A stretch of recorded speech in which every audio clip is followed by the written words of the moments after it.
इस बुलेटिन के प्रायोजक हैं क्लैरिस हॉस्पिटल्स छिंदवाड़ा।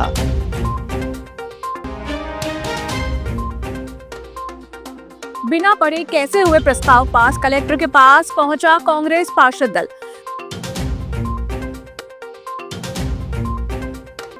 कुंडी मोहल्ले में सीवरेज लाइन से बह रहा गंदा पानी, रहवासी परेशान। उड़ीसा का फरार गांजा तस्कर आदम सूना गिरफ्तार।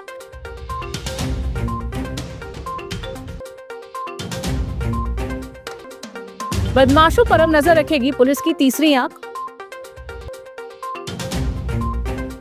और जाति को लेकर विवाद, जन सुनवाई में पहुंचे जिला पंचायत अध्यक्ष। नगर निगम की साधारण परिषद की बैठक में पास हुए 9 प्रस्तावों का पेच उलझता नजर आ रहा है और एक और सत्ता दल के पार्षद बहुमत जताते हुए सभी प्रस्तावों को पास होना बता रहे हैं, वहीं विपक्ष इसे असंवैधानिक बताते हुए न्याय की गुहार लगा रहे हैं। इसी के चलते मंगलवार को कांग्रेस पार्षदों द्वारा कलेक्ट्रेट कार्यालय पहुंचकर कलेक्टर के नाम ज्ञापन सौंपा है।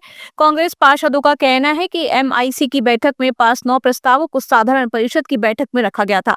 बैठक में 2 ही प्रस्ताव पढ़े गए। इसके पश्चात सत्ता पक्ष भाजपा के पार्षदों ने अन्य प्रस्तावों पर बिना चर्चा के ही एक लाइन में इसके सभी 9 प्रस्तावों को पास कर दिया और वॉकआउट कर गए। इसके बाद निगम अध्यक्ष और कांग्रेस पार्षद बैठे रहे। बाद में अध्यक्ष ने सदन को स्थगित करने की घोषणा की थी। अब परिषद के अध्यक्ष धर्मेंद्र सोनू मांगे नियमों का हवाला देकर कह रहे हैं कि जब परिषद में प्रस्ताव पढ़े ही नहीं गए तो वो पास कैसे हो सकते हैं। इसी वजह से कांग्रेस पार्षद दल कलेक्टर से उक्त मामले में न्याय दिलाने की मांग कर रहे हैं। लक्ष्मी कंस्ट्रक्शन द्वारा शहर में सड़कों को खोदकर खुला ही छोड़ दिया जा रहा है और चैम्बर का काम भी गुणवत्ता विहीन किया जा रहा है। शहर के छोटा तालाब के पास कुंडी मोहल्ले में सीवेज पाइपलाइन से लगातार गंदा पानी बहने से रहवासी परेशान है। मोहल्ले में जल भराव की स्थिति बनी हुई है, जिससे लोगों की आवाजाही में दिक्कतों का सामना करना पड़ रहा है। स्थानीय नागरिकों का कहना है कि कई बार नगर निगम को इसकी शिकायत की गई, लेकिन अब तक कोई ठोस कार्रवाई नहीं हुई। गंदे पानी के बहाव से बीमारियों का खतरा भी बढ़ गया है। क्षेत्रवासियों ने नगर निगम से शीघ्र समस्या के समाधान की मांग की है, अन्यथा रहवासियों द्वारा उग्र आंदोलन किया जाएगा। यहाँ हमने बार निगम में भी कंप्लेंट करी है, कोई सुनवाई नहीं हो रही है। पीछे नाले का काम चल रहा है, वो भी बंद हो गया। मच्छर बहुत हो गए हैं, साफ सफाई कुछ भी नहीं है और ओवरफ्लो होकर पानी बहुत बह रहा है। तो ये सीवर लाइन जो है ओवरफ्लो हो रही है। कभी भी इसमें से ओवरफ्लो पानी होता है, सब सेफ्टी टैंक की पाइपलाइन ला के जुड़ गई है इसमें। अब वो पूरा गंदा पानी पूरा ओवरफ्लो होकर ये पूरी गलियों में फैला रहता है। इसके अलावा जब मतलब और बच्चे लोग खेलते हैं तो अब वो बीमार पड़ेंगे। अगर भैया ये सीवर लाइन का काम अगर नहीं होता है तो हम जन आंदोलन करके जिला प्रशासन का घेराव करेंगे और जम के होगा जिला आंदोलन। क्या दिक्कत क्या आ रही है? दिक्कत वही सीवर लाइन की है, साल भर हो गया, अभी 15 दिन से परेशानी है। छिंदवाड़ा कोतवाली पुलिस ने बड़ी कार्रवाई करते हुए उड़ीसा के जिला कालाहांडी के निवासी फरार गांजा तस्कर आदम सूना को गिरफ्तार किया है। ये गिरफ्तारी 44 किलो गांजा तस्करी के मामले में हुई है, जिसे कोतवाली पुलिस ने जब्त किया था।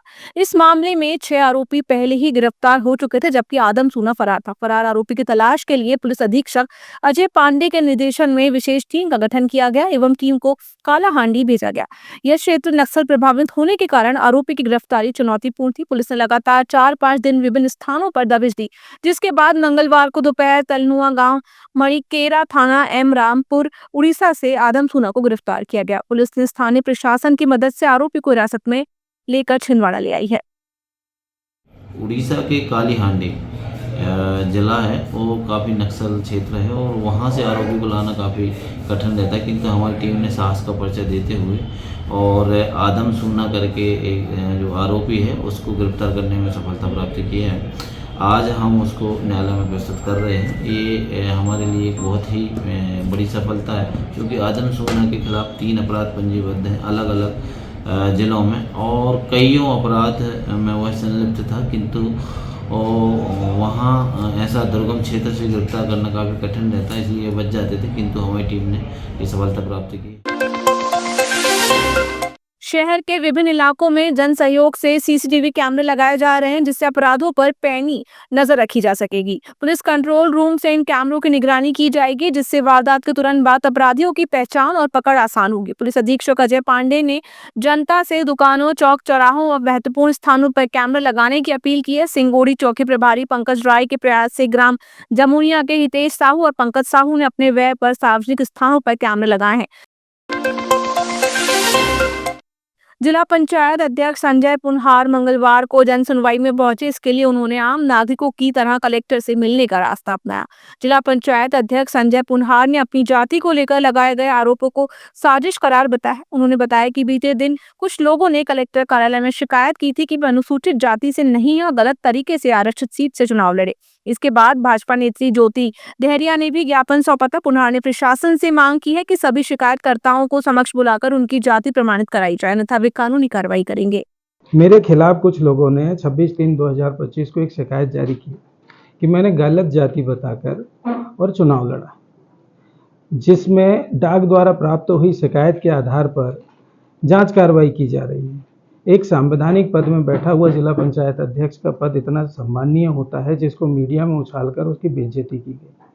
अब मैं जन सुनवाई में जाकर ये बताना चाह रहा था कि एक सामान्य व्यक्ति भी न्याय प्राप्त करने का अधिकारी होता है। मैंने कलेक्टर साहब को ज्ञापन देके ये कहा है कि भाई जो शिकायत करता है उन्हें उपस्थित कराया जाए और उनसे सबसे पहले ये प्रमाणित करवाया जाए कि मेरी गलत जाति बताकर जो मैंने कहा जाए कि चुनाव लड़ा है वो प्रमाणित करे कि मैं किस जाति का हूँ। अगर वो प्रमाणित नहीं करेंगे तो मैं न्यायालय जाऊंगा, उनके खिलाफ कार्रवाई करूंगा। द्वारा यात्रियों को 8 माह बाद 1 अप्रैल को रीवा इतवारी एक्सप्रेस की सुविधा मिलने जा रही थी, लेकिन रेलवे ने एक बार फिर 3 दिनों के लिए इस ट्रेन को निरस्त कर दिया है, जिसके बाद अब ये ट्रेन का परिचालन 4 अप्रैल से किया जाएगा।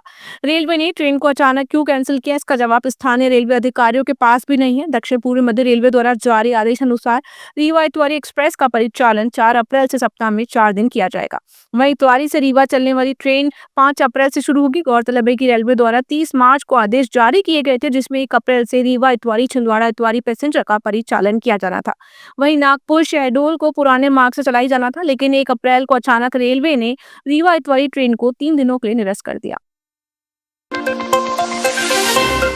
जिले भर के शासकीय स्कूलों में मंगलवार से नवीन शैक्षणिक सत्र की शुरुआत की गई। स्कूलों में बच्चों को तिलक लगाकर स्वागत किया गया। इसके पश्चात अन्य निर्धारित गतिविधियां आयोजित हुई। स्कूलों में प्रवेश उत्सव के दौरान बच्चों ने राष्ट्रीय गीत का गायन किया। वहीं आमंत्रित अतिथियों द्वारा मां सरस्वती के पूजन के साथ कार्यक्रम की शुरुआत की गई। इसी दौरान अतिथियों द्वारा सभी छात्रों को पुष्पहार पहनाकर तिलक लगाकर किताबें भेंट की गई। प्रस्तावित संगम सिंचाई कॉम्प्लेक्स परियोजना के तहत भूमि अधिग्रहण से प्रभावित ग्राम पंचायत बीजागोरा के अंतर्गत ग्राम कोहटमाल, कोहट रैयत, बीजागोरा और तिकारी के किसानों ने कलेक्टर को ज्ञापन सौंपकर विशेष पैकेज की मांग की है। किसानों ने प्रति एकड़ 30 लाख रुपए मुआवजा, जमीन के बदले जमीन, प्रत्येक परिवार से एक सदस्य को सरकारी नौकरी, पुनर्वास क्षेत्र में मूलभूत सुविधाएं और ऋण माफी जैसी 17 मांगे रखी हैं। प्रभावित ग्रामीणों ने स्पष्ट किया कि यदि उनकी मांगे पूरी नहीं होती हैं तो वे उग्र आंदोलन के लिए बाध्य होंगे, जिसकी पूरी जिम्मेदारी प्रशासन की होगी। हमारे संगम 2 बांध बन रहा है, जिसमें हमारे 8-10 गाँव प्रभावित हो रहे हैं। हम ग्रामवासियों से निवेदन यह है कलेक्टर महोदय से कि हमें ज़मीन के बदले में ज़मीन चाहिए और मकान के बदले में मकान, बोर के बदले में बोर, और उच्च स्थान पर स्थापित करें। मुआवजा कम से कम 10 गुना मिले ताकि हमारा जीवन व्यापन हो सके। शहर की बड़ी माता मंदिर में निर्माण कार्य जारी रहने के बावजूद भक्तों की आस्था बनी हुई है। इसी श्रद्धा के चलते मंदिर परिसर में 201 मनोकामना कलश की स्थापना की गई। भक्तों ने विशेष पूजा अर्चना कर सुख समृद्धि की कामना की। मंदिर में हो रहे निर्माण कार्य के बावजूद श्रद्धालुओं का उत्साह देखते ही बन रहा था। बड़ी संख्या में भक्तजन इस आयोजन में शामिल हुए और धार्मिक अनुष्ठान में भाग लिया। इस बार चैत्र नवरात्रि 8 दिवसीय पड़ी है और मनोकामना कलश यहाँ पर रखे गए हैं। लगभग 211 मनोकामना कलश यहाँ पर रखे हुए हैं। मंदिर का जीर्णोद्धार कार्य चल रहा है। इसके लिए जगह का थोड़ा अभाव है, उसके बाद भी मनोकामना कलश की व्यवस्था बड़ी माता मंदिर में, जो माता जी का अस्थायी बाल गृह बना है और बड़ी माई जहाँ बैठी है उसके पीछे गप्तुस्ताज बड़ी माता व्यायामशाला में ये कलश रखे गए हैं। कल पंचमी की आरती होगी। रोज आरती, थोड़ी शाम आरती हो रही है। सांसद ने दी अमरवाड़ा को 7 करोड़ की सौगात। सांसद विवेक बंटी साहू ने अमरवाड़ा विकास खंड के ग्राम सेजा, दसनवाड़ा, बाजीपानी और पेट देवरी में 7 करोड़ की लागत से उप स्वास्थ्य केंद्र और सड़क निर्माण कार्यों का भूमि पूजन किया। इसके बाद सांसद और विधायक ने मातेश्वरी मंदिर जगतदेव में ज्योति कलश दर्शन व पूजन किया। इस मौके पर नगर पालिका अध्यक्ष प्रीति नितिन तिवारी और जनपद अध्यक्ष गणेश कंगाली उपस्थित रहे। स्वास्थ्य के लिए उप स्वास्थ्य केंद्र का भूमि पूजन और रंगमंच का भूमि पूजन आज भाई साहब यहाँ करने आए हैं। तो आप सभी ग्रामवासियों को इस भूमि पूजन की ढेर सारी शुभकामनाएं कि आप इसका फायदा उठाएं और आपकी जो समस्याएं हैं आने वाली वे सब हल हो जाए। और उसके अलावा भी अगर आपकी कोई समस्याएं हैं तो वो भाई साहब को आप बता सकते हैं और वो पूरी तरीके से आपकी समस्याएं पूरी होंगी, खत्म होगी। और हमारे विधायक जी भी हैं, उनके थ्रू भी आप अपनी समस्याएं बता सकते हैं और उनका भी जल्द निराकरण होगा।